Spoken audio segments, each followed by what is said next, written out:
Hi there, I'm Martha Van Dam and this is Living Beyond. We're doing a little tag on today, tagging on to the story from yesterday. If you listened to yesterday's story, you heard what I said to you is probably the most embarrassing and humiliating story of my life. So you'll want to catch that if you've missed it. If you heard it, then you also know that there was this time in a PE class when I was humiliated and embarrassed and completely walked away feeling unwanted and like I'd never measure up. What I didn't fill you in on was that there are times in our life that we see things a certain way, and then as we grow older, we learn more and we realize, oh, that's a piece of why that happened. If you heard that story, you might be wondering, well, why did nobody want you on their team? Why was it that bad? And when I look back, when I was that age, I didn't realize something about myself.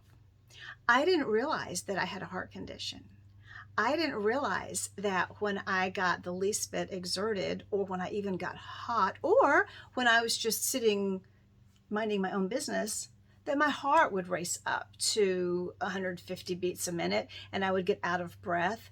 And therefore, I ended up not being a great athletic type of person, at least in something that required energy and being able to be hot and be active. I didn't know that. So I would look back at myself and think, oh, again, there's something wrong with me. Well, there was, but it was something that I couldn't control. It wasn't something that I could just act better and it would be better. Also, I didn't grow up in a household of people of highly athletic or sports-minded people.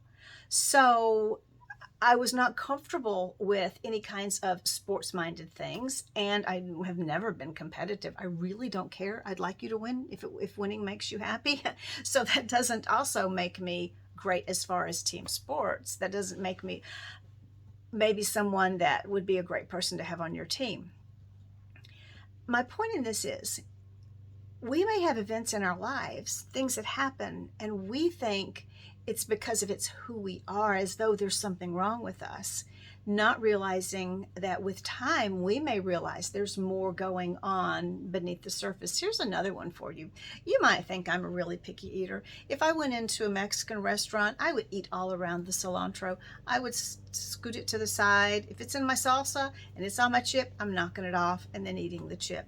Why, you say? Because I'm a picky person? No, it's because I have the genetic mutation that makes me susceptible to a certain aldehyde that is found in cilantro and soap.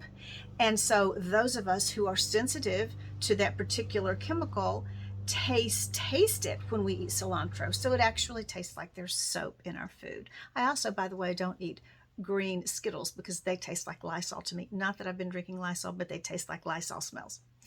So there have been times that I'd look back and I would think I was just picky. What's wrong with me? Why can't I develop a more adult palate? I did not realize that there was something physical going on that was going to change that, and it would never, never will that cilantro not taste like soap to me. And I would say to myself that I'm just picky.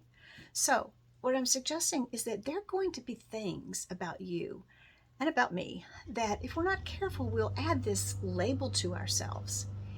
And it's quite possible that one day some of these things that you may label yourself with are things that you absolutely cannot help. And they're not things that are judged good or bad. They just are who you are. And it's okay. It's okay that I don't like cilantro or green Skittles. It's okay that I'll never be a great person to have on your volleyball team. You don't want to pick me, but by golly, I can make some great cupcakes for the team and I can cheer you on. So my point in this is, let's be a little just less judgmental toward ourselves and toward others. We may think we know what's going on with that person or with ourselves, but we may be wrong. Let's just open up space for the idea that we don't know everything, and that's a great place to be. Curiosity wins the day. Hope you have a lovely day. Talk to you soon. Bye-bye.